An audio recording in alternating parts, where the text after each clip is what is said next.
Good evening, నేను స్వేచ్ఛ. Welcome to బరాబర్ అడుగుదాం. దక్షిణ భారతంపై డీలిమిటేషన్ కుట్రల ఖడ్గం. జనాభా ప్రాతిపదికన డీలిమిటేషన్ సమాఖ్య స్ఫూర్తికి విరుద్ధం కాదా? దక్షిణాది రాష్ట్రాలకు జరిగే అన్యాయంపై బీజేపీ మౌనానికి అర్థమేంటి? డీలిమిటేషన్ వెనుక బీజేపీ హిడెన్ ఎజెండా ఏంటి?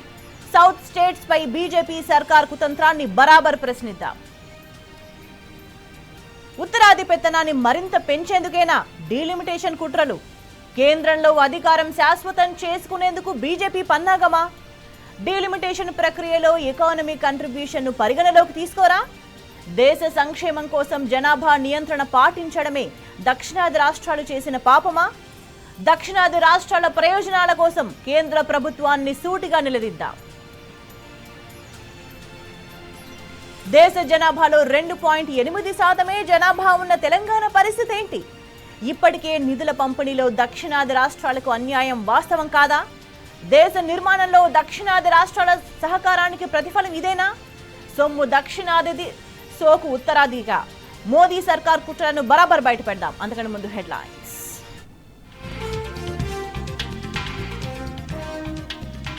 గోదావరిలో జలదోపిడీకి చంద్రబాబు 2 కళ్ల సిద్ధాంతం. తెలంగాణకు మొదటి నుంచి అన్యాయం చేస్తున్నారని హరీష్ ఆగ్రహం.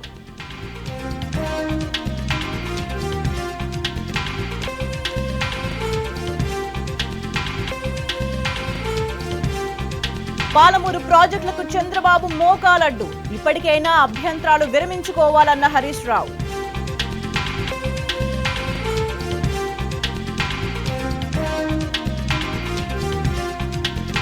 మల్కపేట రిజర్వాయర్ నుంచి చెరువులకు నీళ్లు, పంటలను కాపాడిన కేటీఆర్ కు రైతుల ధన్యవాదాలు.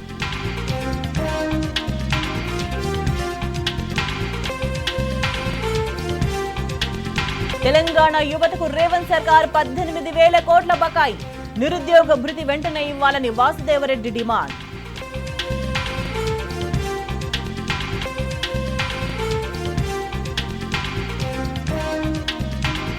ఎస్ఎల్బీసీ టన్నెల్ దగ్గర టెస్టులు, సమీక్షలతో సరి 12 రోజులైనా దొరకని 8 మంది కార్మికుల ఆచూకీ.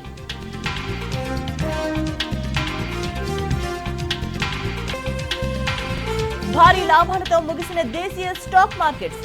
740 పాయింట్లు పెరిగిన సెన్సెక్స్.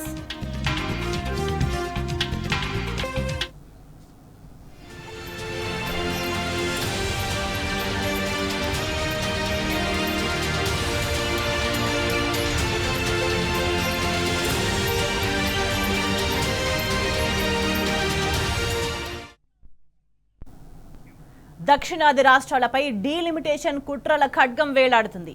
జనాభా ప్రాతిపదికన పార్లమెంటు సీట్ల పునర్విభజన అంశంపై పెద్ద ఎత్తున చర్చ జరుగుతోంది. దాదాపు 1.5 క్రితమే బీఆర్ఎస్ పార్టీ డీలిమిటేషన్ పై ఆందోళన వెలుబుచ్చింది. జనాభా ప్రాతిపదికన ఎంపీ నియోజకవర్గాల పునర్విభజన సరైంది కాదని స్పష్టం చేసింది. అదే జరిగితే దక్షిణాది రాష్ట్రాలకు అన్యాయం జరుగుతుందని హెచ్చరించింది. తాజాగా డీలిమిటేషన్ పై తమిళనాట ఆందోళనలు మొదలవడంతో ఈ అంశంపై మరోసారి దేశవ్యాప్తంగా చర్చ మొదలైంది.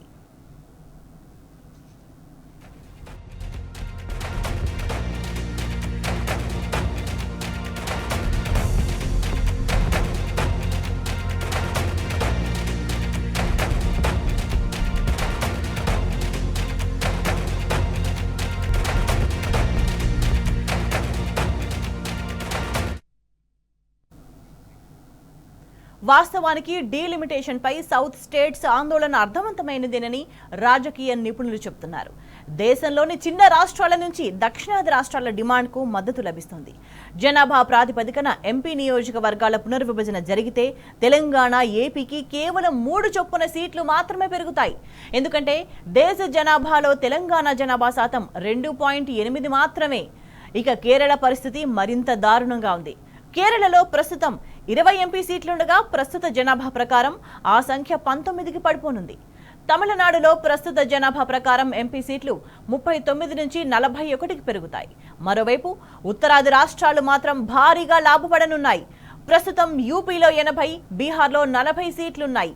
జనాభా ప్రకారం డీలిమిటేషన్ చేస్తే యూపీలో ఎంపీ సీట్లు 128కి చేరుకుంటాయి. బీహార్లో 40 నుంచి 70కి పెరుగుతాయి.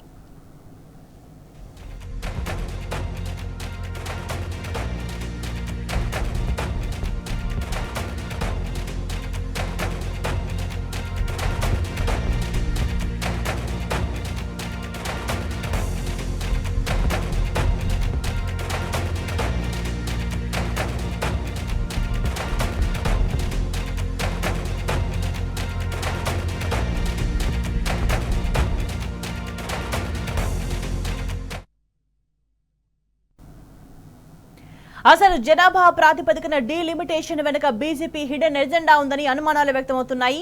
సందర్భం వచ్చినప్పుడల్లా సౌత్ కు అన్యాయం చేయమని ప్రధాని మోదీ, కేంద్ర మంత్రి అమిత్ షా చెబుతూనే ఉన్నారు. కానీ చాప కింద నీరులా చేసేది చేస్తూనే ఉన్నారు. డీలిమిటేషన్ విషయంలోనూ అదే జరిగితే దక్షిణాది రాష్ట్రాలకు తీరని నష్టం జరుగుతుంది. ఉత్తరాది రాష్ట్రాల పెత్తనాన్ని మరింత పెంచే దిశగా బీజేపీ పావులు కదుపుతున్నట్లు అనుమానాలు కలుగుతున్నాయి.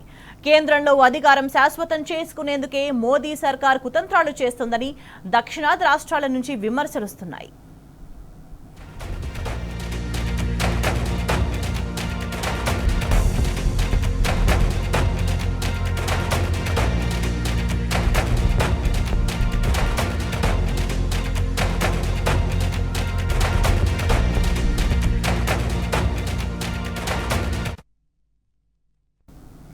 దేశం పట్ల క్రమశిక్షణగా ఉండడం, దేశ అభివృద్ధికి మెరుగైన సహకారం అందించడమే దక్షిణాది రాష్ట్రాల పాలిట శాపంగా మారనుంది.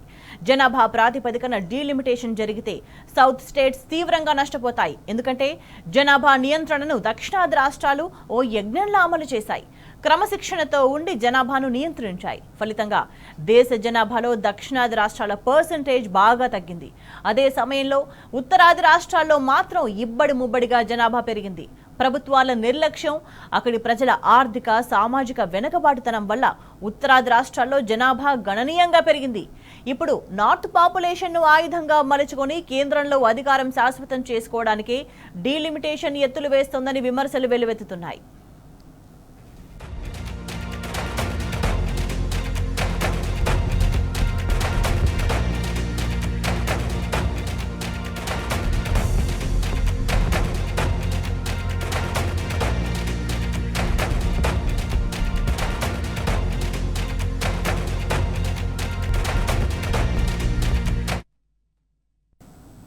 తమిళనాడు సర్కార్ ఆందోళనతో ఇప్పుడు డీలిమిటేషన్ పై చర్చ జరుగుతుంది. కానీ తెలంగాణ ప్రయోజనాల కోసం బీఆర్ఎస్ పార్టీ ఏడాది క్రితమే డీలిమిటేషన్ ను వ్యతిరేకించింది.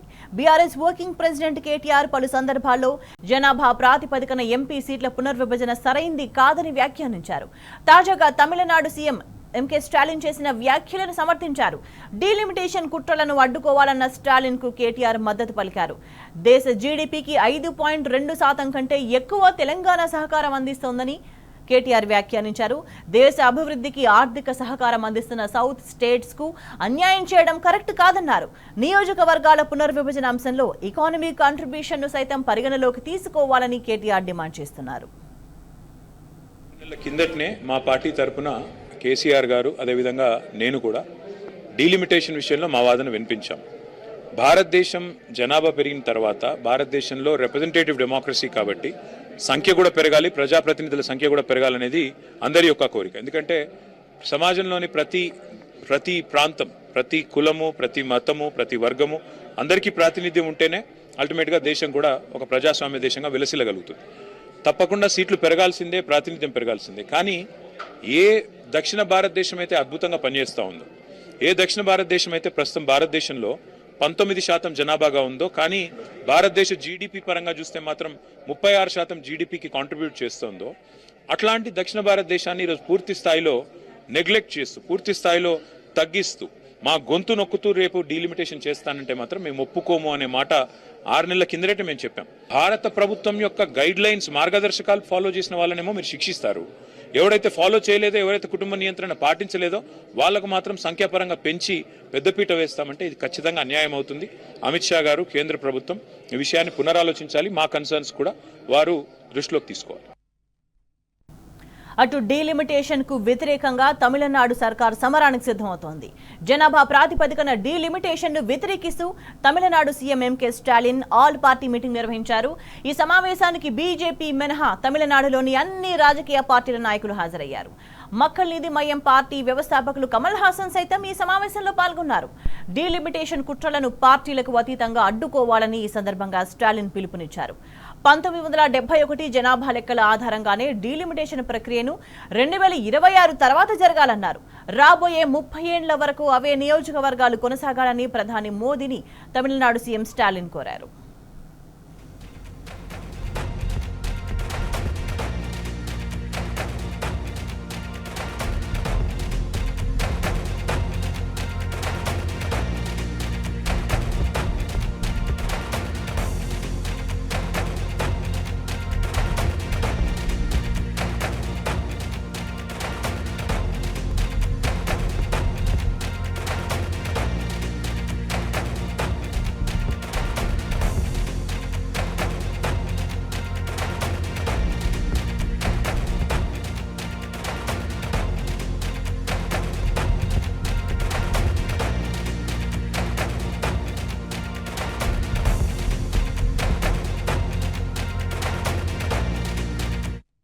జనాభా ఆధారంగా డీలిమిటేషన్ ను Karnataka deputy CM DK Shivakumar తీవ్రంగా వ్యతిరేకించారు. డీలిమిటేషన్ కు కాంగ్రెస్ పార్టీ వ్యతిరేకమని స్పష్టం చేశారు. జనాభా నియంత్రణలో క్రమశిక్షణ పాటించినందుకు డీలిమిటేషన్ లో అన్యాయం చేస్తారా అని ప్రశ్నించారు. ఉత్తరాది ప్రాబల్యం మరింత పెంచి అధికారం శాశ్వతం చేసుకునేందుకు కేంద్రంలోని బీజేపీ కుట్రలు చేస్తోందని విమర్శించారు డీకే. దక్షిణాది రాష్ట్రాలన్నీ డీలిమిటేషన్ కు వ్యతిరేకంగా ఐక్యంగా పోరాడాలని శివకుమార్ పిలుపునిచ్చారు. Congress party is opposed to this delimitation. We don't agree. They want to reduce our seats in the south. So we are not happy with whatever they are doing. So we will fight at the entire election commission. We will fight with the court of law. We will fight with the people. And what they are doing is not right. Reducing any seats in any states of southern India is not right.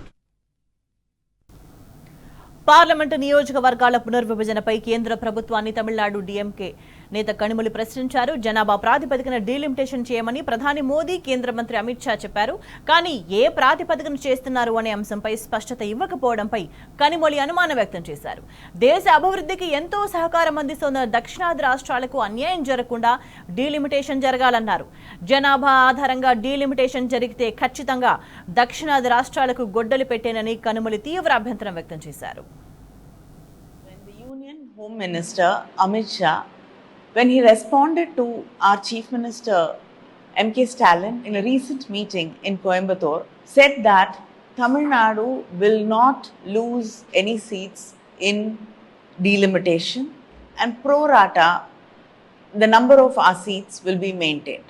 Even the BJP leaders in Tamil Nadu are not able to explain what pro rata means, and they have said very clearly that only the union government can explain it. Our Chief Minister M.K. Stalin has raised a very important concern about delimitation and on what basis it will be done. It is very important for Tamil Nadu and the southern states to know on what basis the delimitation will be done, because if it is going to be based on population, then Tamil Nadu stands to lose at least 10 seats, and so does many other southern states and other states of India which have controlled its population effectively, whereas states which have not bothered to control the population and whose population has increased will stand to gain more seats. BJP wants to play politics, and for its own gains, it should not reduce the number of representatives from south of India or any state which has controlled its population effectively.